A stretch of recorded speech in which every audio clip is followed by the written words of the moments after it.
Le terrain précédemment balisé et miné. Mais mort ou vif, seul contre l'objectif. Ton dispositif du Malo, Shadow. Prêt à te plier, si t'es pas préparé, attache ton harnais pour un décollage vers l'infini. L'infini, j'adore ce terme, l'infini, ça me rend gueudin, j'adore ça. Comment ça va, Doom? Ah, ça va super bien. À chaque fois, je te vois à chaque fois. En transe. En transe, dès que la musique arrive, là. Alors, j'adore ça. Ça, c'est les Soldat Fada. C'était un album qui a été produit en 98. Donc, ça fait plus de... Wow, ça fait 20 ans. Bah, ça fait 20 ans, toujours. 20 ans. Ouais, il y a 20 ans, on a produit cet album de 3 jeunes rappeurs très talentueux de la ville de Bobigny. Vache. Non, il y avait une vraie vérité. Et ce qui me fait dire que vraiment, tu sais, parfois tu fais des choses sans te rendre compte et tu te rends compte 20 ans plus tard que tu as fait un certain chemin, que tu es quand même content du parcours, tu es content d'avoir fait ces choses-là. Et d'ailleurs, ça m'amène au thème d'aujourd'hui. Bah oui. Humilité et fierté. Ah oui. C'est-à-dire qu'effectivement, quand on le faisait, on était très humble. Quand on le faisait, on était content de faire un petit truc. Et puis, 20 ans plus tard, je suis vraiment fier. T'as pas donné le nom des artistes parce qu'il faut quand même... Ah oui, les artistes, oui, excuse-moi. C'est Soldat Fada. S-O-L-D-A-F-A-D-A. Soldat Fada. Composé de... Nak, Boogie et Armand. Voilà. Ah non, c'était frais. C'était Boogie, la dalle. Ah bah ouais. Non, c'était frais. Ça fait danser des gens à l'époque. Hein. Oui, non, mais tu sais, nous, le hip-hop, c'est toute notre vie, toute notre enfance, toute notre jeunesse. On a tout donné pour lui, quoi. Et même parfois, tu sais, on s'est embrouillé, on était dans la galère la plus totale. Mais bon, c'était bon, quoi. C'était frais. Tu te rappelles tout à l'heure, on parlait de parce qu'il y a à la fois ceux qui étaient dans le hip-hop et ceux qui ont grandi avec le hip-hop. Aujourd'hui, on a des amis qui sont politiciens, on a des amis qui sont entrepreneurs, on a des amis qui sont acteurs, on a des amis qui sont footballeurs, on a des amis qui sont dans tous les milieux et tous, on est un peu hip-hop à notre façon dans notre pratique de notre quotidien parce que voilà, on a tous grandi avec ça, aller dans les soirées. Donc voilà quoi, c'était une grande période en tout cas, une grande époque. Justement, c'était une période où on était en train de se construire. Et la question d'aujourd'hui, c'est de savoir si il faut être humble ou fier. Parce qu'en fait, tu sais, souvent, les gens nous disent « Ouais, mais bon, tu sais, lui, il se la raconte ». C'est un terme qui est complètement hip-hop. Donc les gens prennent la fierté du mauvais côté. Oh, il se la raconte. Ou bien, oui, mais bon, lui, il est humble. Et donc, en fait, on voudrait nous faire croire que l'humilité, c'est la qualité qu'il faut avoir pour réussir à faire des choses. Je suis quand même partagé sur ce point de vue. Tu vois. Alors, moi, ma question, c'est de savoir quelle est la bonne balance. Est-ce qu'il faut être humble ou est-ce qu'il faut être fier ? Ou est-ce qu'il faut être les deux? Et quels sont les pendants aussi? Parce que tu sais, quand tu es humble, c'est que soit tu n'as pas confiance en toi, tu n'as pas envie d'aller vers les choses, etc. Ou bien, si tu es trop fier, c'est peut-être ça passe par de l'orgueil et tu es dans... c'est un peu compliqué, quoi. T'en dis quoi? Là, j'avais une vision tout de suite, je pensais à Usain Bolt. Ouais. Usain Bolt, c'est pas d'ailleurs cette année qu'il a pris sa retraite? Oui, ou cette année ou l'année dernière. Mais bon, voilà. Tu sais, comme ce podcast ce sera écouté encore dans 20 ans. Ok, voilà. Alors, on va dire qu'il a pris sa retraite à un moment donné. Oui. Et peut-être que nous, à ce moment-là, où vous l'écouterez, on aura déjà pris notre retraite. Exactement. En fait, Usain Bolt, quand je pense à lui, je trouve qu'il résumait assez ce thème. Parce qu'à la fois, tu sentais cette fierté d'être jamaïcain, cette fierté d'être un grand champion, et cette fierté qui mettait une vraie arrogance quand même. Et je pense que dans le sport, comme dans le rap et même dans l'entrepreneuriat, t'es obligé d'avoir une forme d'arrogance parce que t'es obligé de défendre ton terrain et il y a de la compète, tu vois. Oui, mais quand tu dis défendre son terrain, c'est-à-dire que moi, par exemple, je peux venir de Bobigny, j'avais pour ambition, quand j'ai commencé, de mettre Bobigny sur la carte. Parce que je me disais, oui, il y a des rappeurs d'Evry, il y a des rappeurs de Paris, des rappeurs de je ne sais pas où. Moi, je veux qu'on dise que Bobigny, c'est une cité, ou c'est un lieu d'où vient le rap. Bobigny dans la place. Exactement, voilà. C'est là que ça vient. Donc, je me disais, il faut absolument que je mette Bobigny sur la place. Mais est-ce que c'était de la fierté ou c'était juste de l'assurance de ce que moi, je sais faire? Pour moi, dans ma compréhension, j'ai l'impression que c'était de la fierté parce que... Pourquoi pas de l'orgueil? Fierté, pour moi, fierté, orgueil, alors là, on va sur un autre débat, mais je pense qu'une fierté poussée à son extrême, ça devient de l'orgueil, mais une fierté assumée et raisonnable, c'est quelque chose de sain. Et tu avais la fierté de pouvoir planter le drapeau des c'est quoi, j'arrive pas à le dire, Balbines. Non, les habitants de Bobignon les appellent les Balbiniens. Pourquoi vous dites pas babyloniens et puis comme ça on en finit parce que Balbiniens, ça c'est Balbiniens, parce qu'en fait il paraît qu'il y avait un truc romain, des termes romains ou je sais pas quoi vers Bobigny, c'est pour ça que c'est des Balbinus, enfin bon voilà. D'accord. On l'appelle les Balbiniens. Je pense qu'à un moment donné, voilà, il y avait la fierté de pouvoir planter le drapeau de Bobigny, de pouvoir montrer que il y a des gens qui savent faire des choses. Et ça, pour moi, c'est la fierté de son terrain, de sa rue, tu vois. Et quand on parle de sa rue, ça peut être d'un pays, d'un quartier ou d'une famille.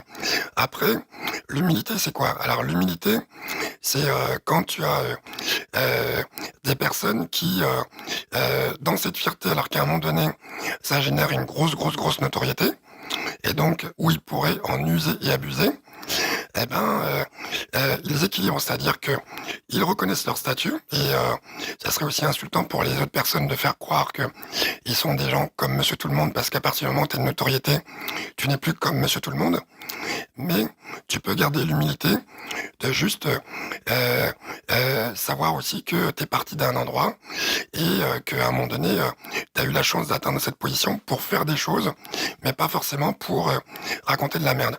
Et après, dans cette notion d'humilité, moi, souvent tu m'entends parler des gens qui marchent sur l'eau. C'est exactement ça. C'est à un moment donné, quand tu as une certaine forme de notoriété et que tu as l'impression que tu marches sur l'eau, donc que tout simplement tu es rentré dans la démesure, là tu es dans quelque chose qui n'est plus humble, parce qu'à un moment donné, tu sais pas te remettre toi-même dans tout le contexte, quoi, tu vois. On va peut-être reparler de la demi-mesure, mais ce que tu dis me fait penser à un truc. Forcément, quand on parle d'humilité et de fierté, c'est quelqu'un qui agit et quelqu'un qui observe. Donc il y a forcément un producteur, qui est le mec qui fait la chose, et le réceptacle, tu vois. Et donc, ça dépend aussi de l'œil de celui qui observe ou celui qui agit, tu vois. La même manière que, souvent dans les expériences quantiques, ils disent que quand tu observes quelque chose, ce n'est plus la même chose et ça change, en fait, parce qu'il y a un spectateur. Donc, ce que je veux dire, c'est que, quelque part, peut-être que le mec qui produit quelque chose, il se la raconte pas. Il est dans son naturel. Il est naturellement comme ça. Et c'est pas, il n'est pas là pour se la jouer ou bien pour dire à l'autre qu'il est meilleur. Mais c'est comme ça. C'est son état de fait. Ouais. Et c'est peut-être que c'est le réceptacle qui interprète ça comme de la prétention. Ouais, c'est vrai. Tu vois, ou bien même le mec, il est humble. Et en fait, c'est une fausse humilité. Parce qu'il est humble comme ça pour qu'on l'applaudisse et qu'on vienne lui donner les hurrahs. Tu vois, par exemple, regarde l'autre là, Floyd Mayweather. Tu vois, le boxeur multimilliardaire là. Les gens le détestent. Les gens le détestent parce que on dit qu'il monte trop sa thune, il est tout le temps à exposer des billets, etc., etc. Quand il a rossé le O'Connor là, tu vois, le O'Connor aussi se la racontait, tu vois, mais c'était pas la même manière de se la raconter. Donc que tu sois, en fait, quand tu étais dans cette position, si tu étais un basané pur race ou bien un basané autre. Là, tu te disais, est-ce que je préfère le mec qui se la raconte avec ses billets ou le mec qui se la raconte avec son côté, voilà, moi je suis un gars du hood, mais pas comme vous. Tu vois, donc je sais pas. Justement, c'est là où je dis que c'est plus de l'humilité. Parce que Floyd Mayweather, en fait, ok, il a ses milliards ou ses millions, mais c'est juste qu'à un moment donné, il oublie la place qu'il a dans le game, c'est-à-dire que par rapport à monsieur ou madame tout le monde, ok, il est sur une autre planète, mais juste par rapport à un multimilliardaire, c'est juste un microbe. Donc en fait, à un moment donné, si un milliardaire qui a peut-être 10 ou 100 fois plus que lui ne le fait pas, je ne comprends pas pourquoi lui il le ferait au-delà de juste la compétition qu'il a par rapport au match, parce que justement c'est ça la boxe, c'est un peu l'entertainment, oui c'est l'entertainment. Donc voilà. lui il a bien compris, tu vois, il fait un peu comme Mohamed Ali, il vient, il provoque un peu, etc. Voilà. Mais quand tu sais d'où il vient, du fin fond du trou, et que en fait, est-ce que justement quand je parle de réceptacle et de de producteur, lui, peut-être que ce spectacle, il le produit pour les siens, ceux qui viennent du ghetto, du fin fond du trou. Donc, effectivement, comme tu le dis, quand il montre des liasses de billets, c'est pour montrer aux autres, regardez, je viens du trou comme vous, mais moi, j'y suis arrivé. Alors, c'est vrai que par rapport au milliardaire qui a ça tous les jours, il va se dire, mais c'est un microbe, on en a rien à foutre de ce qu'il raconte ce basané là, on s'en fout. Mais c'est peut-être pas, tu vois, pour lui c'est déjà produire un effort incroyable et montrer que malgré l'adversité il a réussi quelque chose, mais c'est peut-être pas de se la raconter, c'est simplement pour dire peut-être aux gens qui sont au-dessus, ben regardez, je commence à être comme vous, je commence à atteindre votre niveau, donc regardez-moi les gars, et pour ceux qui sont en dessous, les gars, j'y suis arrivé, voilà quoi, regardez la thune que j'ai, tu vois, je peux me la raconter un peu. Moi, alors là-dessus, j'ai une divergence, je suis pas d'accord parce que on a des gens qui aujourd'hui vont claquer des grosses thunes avec le concept du make it trend. Et là-dessus, en tant qu'Africain, je trouve ça indécent, insultant. Et je trouve que à aucun moment donné, c'est louable qu'une personne, quel que soit d'où il vient, parce que je suis désolé, il n'est pas venu d'un village du fin fond du Cameroun ou du fin fond du Tchad. Ah là, je te rejoins. Et donc, je suis désolé.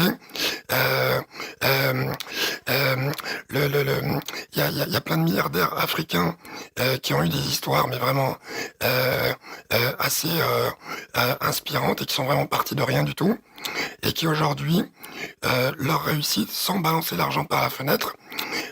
Ils montrent l'exemple en construisant des écoles, ils montrent l'exemple en faisant make it rain, mais pas pour se faire kiffer soi-même ou pour soulever tout ce qu'ils doivent soulever. Ils le font avant tout pour rétrocéder à leur communauté et aux gens qui en ont besoin. Je crois qu'il y a, que ce soit Mohamed Ali ou la plupart des boxeurs, je crois même Tyson, ont pas mal investi dans les ghettos, ont fait des écoles, ont permis à des jeunes de s'initier à la boxe parce que ça leur a permis de s'en sortir. Et donc, ils ont voulu que d'autres aient eu cette chance. Et pour moi, c'est là où je trouve qu'il n'y a plus l'humilité, quoi, tu vois. Et pour en revenir à la France, des marcheurs sur l'eau, il y en a beaucoup, beaucoup, beaucoup, beaucoup. Et justement, à un moment donné, il faut siffler la fin de la récré parce que il n'y a aucune raison que quelqu'un, parce qu'il prétend qu'il vient de conditions difficiles. D'ailleurs, qu'est-ce qui est difficile quand on est en France par rapport à quelqu'un qui vient d'un village, d'un PMA, les pays les moins avancés, hein.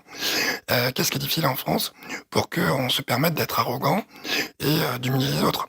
Si on veut faire des actions, il faut faire aller traverser le monde et puis aller faire des choses concrètes. Et... Mais pour te rejoindre, je suis entièrement d'accord avec toi, mais pour te rejoindre, tu sais, tout à l'heure, on a insisté à un mariage. Ah ouais. Alors ça, franchement, je crois que c'était la chose la plus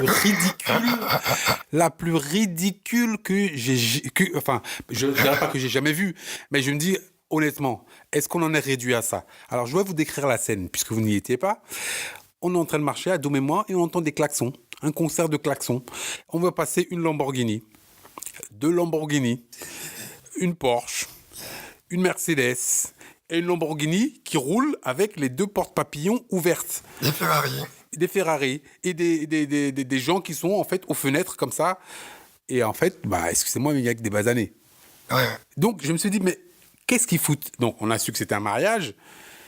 Je me dis, mais attendez, est-ce qu'il faut attendre? Je sais qu'on nous prête, nous, aux basanés, l'envie de faire la fête. Nous sommes des grands fêtards, on vient, on sait faire la fête. Mais ça sert à quoi? Parce que je sais que ce sont des voitures de location. Ça sert à quoi? On le sait, on l'a vu. Ah ouais, on sait, on connaît le circuit, toi aussi, on sait. Toi, tu as ta voiture qui vaut 1 million d'euros.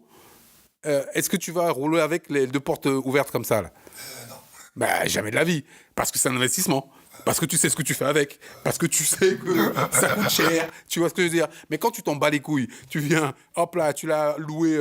Mais encore, vous les basanés africains, mesurez l'idiotie de la démarche.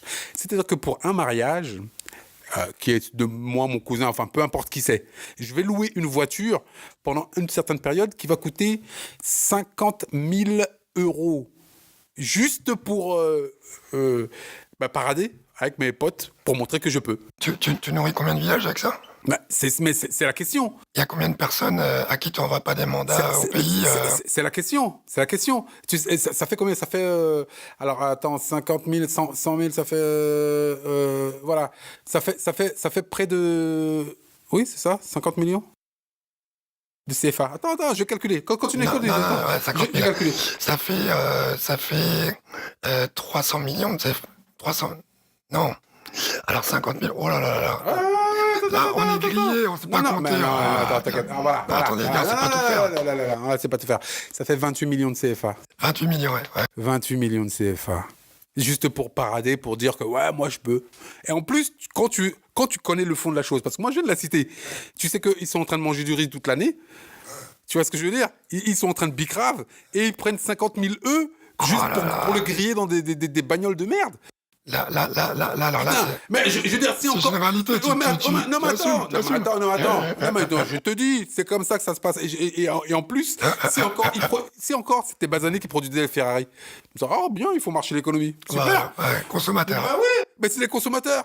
Est-ce qu'une Porsche, c'est la marque de Bazané? Non. Lamborghini, Bazané? Non. Mercedes, Bazané? Non. L'Italie, on avait dit que c'est basané quand même. Mais c'est Quand bronzé en été, c'est basané. Bien sûr, ils sont basanés. Je ne veux pas leur nier leur droit de basaner. Mais quand même, je veux dire, si vous voulez aller dans une dimension de partage de la richesse, il faut bien qu'on commence, nous aussi, à produire plutôt que de consommer. Mais il faut pas aller louer des voitures, pour 28 millions de CFA, de voitures pour 3-4 jours, juste pour dire que moi aussi je peux. Et en fait, tu vas faire beau sur la photo et tu vas retourner manger du riz. Fuck you, man. Mais après, je te dirais que dans certains cas, dans les activités, ça peut être un plus. Parce que sur certaines activités, c'est quand même mieux d'arriver propre sur soi avec la voiture qu'il faut. Mais là, par rapport à ce que vous dit Albert, c'est que dans ce cas-là, ça s'appelle l'investissement. C'est-à-dire que vous investissez sur une posture, donc sur cette location, sur votre costume, vos chaussures, votre montre, et qui peut vous permettre de signer un contrat et avancer. Mais là, donc, tu parles dans le cadre du travail. Voilà, dans le cadre du travail. Donc là, ça veut dire que... Là, c'est la demi-mesure imbécile. Voilà. Imbécile, oui, c'est des mesures peut-être d'un argent mal utilisé. Ou après, on connaît pas le contexte. Ça non, mais attends, la personne est propriétaire d'un parc de... Mais c'est pas ça. Mais même si c'était le cas, mais même si c'est de l'argent de la bicrave, tu vois ce que je veux dire? Bah, tu peux l'utiliser plus intelligemment. Faut arrêter. C'est pas parce que c'est de l'argent de n'importe quoi que tu dois en faire n'importe quoi. Attends, tu t'es cassé le cul quand même à le faire cet argent. Ah ouais. Tu vois ce que je veux dire? Et il faut quand même qu'il serve à autre chose. Ah ouais. Bah, tu peux pas venir dire ouais non, c'est parce que c'est un argent comme ça vite fait, etc. Je vais en faire n'importe quoi. C'est débile. Alors ça c'est un peu par rapport à une partie, alors donc la génération hip-hop, qui a balancé que le côté de la représentation des belles choses, de tout ce qui brille, que c'était quelque chose qui était une réalité. Ça veut dire que tout à l'heure tu parlais par rapport au quantique de certaines réalités qu'on visualise et certains concepts qu'on visualise et qui deviennent des réalités. Bah là c'est exactement ça. C'est-à-dire que dans ce qu'on a vu tout à l'heure, parce que tu as un peu de recul sur certaines choses et que tu as pris le temps de réfléchir, bah, c'est vrai que par rapport à des plus jeunes, parce qu'on est tous parents, quand je dis tous, Albert et moi on est parents, et donc du coup ben, on pense aux enfants, aux générations derrière, qui n'ont pas le filtre pour essayer de comprendre tout ça. C'est quoi, comment on valorise la valeur travail, si d'une certaine manière on a l'impression que on peut jeter l'argent par la fenêtre. Après, pour revenir à ce qu'on avait dit tout à l'heure sur le Make It Rain, balancer l'argent en boîte de nuit, les contests, je sais pas si t'as vu les vidéos, des gars qui vont en boîte de nuit, et il y a le gagnant, celui qui a dépensé 90 000 euros en soirée, 200 000 euros. Ça, à un moment donné, c'est un manque d'humilité. Mais c'est la fierté mal placée. Oui, c'est la fierté mal placée. Et du coup, parce que je trouve que ça fait depuis longtemps que tu n'en as pas parlé, télé-réalité, non? Bah oui, c'est bouffon là, bande de bâtards. Ah là là, carrément. Et voilà, donc par rapport à télé-réalité, de donner l'apparence d'eux, et à un moment donné, bah non, la réalité c'est pas ça. La réalité, c'est que l'argent se génère en fournissant un travail et qu'à un moment donné, il faut juste se poser la question de comment est-ce qu'on a gagné quelque chose durement, qu'on fasse pas croire à tout le monde que c'est facile, quoi. Parce qu'il n'y a rien qui est facile. Et après, que ce soit Albert, que ce soit moi, que ce soit n'importe qui, on a tous envie de se faire plaisir. Mais c'est juste là où, du coup, il faut être humble. C'est que si demain j'ai l'opportunité de pouvoir louer une voiture, je le ferai dans un cadre bien particulier, qui sera peut-être beaucoup plus confidentiel, qui sera dans le cadre de me faire plaisir ou faire plaisir à des proches de façon très confidentielle, et juste pour le kiff, parce que personne niera le fait que c'est plaisant de conduire une voiture qui est tout simplement un bijou de la technologie automobile, quoi. Non, c'est vrai. Mais alors, tu sais, ça reflète aussi peut-être un mal-être qui est plus profond. Parce que je me dis, ici, en Europe, les Européens ont tendance à se sous-estimer, alors que les Américains ont tendance plutôt à se sublimer. Et alors, ce goût de l'exagération, il n'y a pas à se mentir, hein. Moi, j'ai écouté le rap américain, ça vient aussi des États-Unis. C'est là-bas qu'ils nous ont appris à mettre des chaînes en or, à mettre des meufs sur les bagnoles, à montrer des grosses caisses, etc. etc. C'est débile, j'en conviens, parce que moi j'ai jamais fait, c'est pas mon truc. D'autres, c'est leur truc, tant mieux pour eux, mais c'est foncièrement débile. Ça, c'est une certitude. Donc, comme je disais que ici, on a tendance à se sous-estimer. Par exemple, tu vois, la démesure et l'exagération fait vraiment entièrement partie de l'état d'esprit américain. C'est comme ça qu'ils sont, etc., etc. Ici, en France, on va te dire que, ouais, tu sais, on va s'autocritiquer, on va se flageller, on va dire, oh, je sais pas si c'est bien, ce que j'ai fait. Et en fait, c'est l'héritage des bas années que nous avons malheureusement recueilli, même en Afrique, etc. Tu vois, c'est-à-dire qu'on a toujours tendance à se mésestimer, à dire que on ne sait pas si ce sera bon, on ne sait pas si ce sera frais, on ne sait pas si ce sera cool, etc. Et pour preuve, tu sais, en France, quand tu as un échec, c'est une faute, donc tu te sens coupable parce que ton entreprise a coulé. Mais il y a 1000 raisons pourquoi ton entreprise peut couler. Ça peut être ta faute, comme ça peut ne pas être ta faute, ça peut être la conjoncture, ça peut être plein de trucs, tu vois. Alors qu'aux États-Unis, quand toi tu as coulé ton entreprise, on dit bravo, au moins tu as appris et tu ne couleras pas la suivante. Ouais, tu vois ce que je veux dire? Donc vrai. l'état d'esprit est complètement différent. Ou tu veux conquérir, ou tu subis. Et ici, on subit. Mais il y a aussi un problème de culture. C'est-à-dire que dans la personne qui... alors là, on parle encore des rappeurs. Désolé, mais je crois que c'est la première musique en France, non? Oui, tout à fait. C'est une musique qui a une influence extrêmement importante, je parle d'aujourd'hui en 2018, extrêmement importante sur la jeunesse. Et effectivement, je considère que c'est débile à partir du moment où tu l'assumes pas. C'est-à-dire que la personne qui l'assume et qui le fait à la manière des Américains, en mode entertainment. Donc là, ça peut être considéré comme de la fierté. Là, je considère que c'est de l'entertainment et je considère que ça représentait un art. C'est une fiction. Ouais. C'est représenter un art qui a des codes. Et on cherche tous le côté thug sans lettres. On cherche tous le côté bling bling et le côté d'exprimer peut-être des fantasmes, des choses qui sont très sexistes et très très très avilissants. Mais on est tous comme ça. On va pas se mentir. Maintenant, la personne, alors là où je trouve non seulement débile, je la trouve insultante, et je lui dirais pratiquement, on t'a vu, donc arrête, on t'a vu, on a vu comment tu le fais, on comprend ce que tu fais, arrête tes conneries. C'est la personne qui te vend des images comme ça, et après, quelques jours après, tu la vois, le poing en l'air, parler de communauté, parler de valeurs, parler de conscientisation, parler de messages que tu passes à la jeunesse. Comment tu vas passer des messages à la jeunesse si à partir du moment où tu fais passer les nanas pour des chouins, où tu tout simplement tu confirmes que la personne qui te ressemble et qui pourrait être ta cousine, ta sœur et tout, tu acceptes de dire devant tout le monde, ouais, ces personnes-là c'est comme si et on les rabaisse. Mais à partir du moment où tu le fais comme aux États-Unis et comment ils le font, c'est que là-bas, ils font la différence quand ils sont sur scène, où ils font de l'entertainment, et grosso modo, ils donnent un spectacle. Mais dès qu'ils sortent de scène, ils font des choses, et ils sont pas du tout pareils dans la vraie vie. Ils font des choses qui sont très impliquées pour leur communauté, pour les gens qui sont autour d'eux, il y a peut-être des choses qu'on verra beaucoup moins. Voilà quoi. Donc je pense que à un moment donné, il faut être un peu logique dans ce qu'on fait. Et c'est là où je reviendrai donc à l'humilité. Je trouve qu'il n'y a pas d'humilité quand on fait quelque chose et on fait croire à tout le monde que c'est ce qu'on vit tous les jours. C'est pas vrai. Arrête de mentir. Tu manges des grecs, voilà. T'as des moments où c'est difficile. Le compte bancaire, il pleure sa mère. Le que grès. T'as plein de gens autour de toi qui te grattent des thunes. Et t'as du stress comme chaque entrepreneur. Donc arrête de faire croire que la vie, elle est comme ça, en mode bling-bling, toute la journée, parce que c'est pas ça la réalité. Et encore, excuse-moi de te couper, il y a aussi un truc où ces gens, ces personnes manquent aussi d'humilité. C'est-à-dire qu'en fait, ils n'admettent pas qu'ils ont eu tort. Ils n'admettent pas qu'ils ne sont pas vraiment dans ce chemin-là. C'est aussi une preuve de grandeur d'âme. De dire, écoutez, c'est vrai, je me suis trompé, j'apparais comme ça, mais je ne suis pas comme ça, je suis plutôt comme si.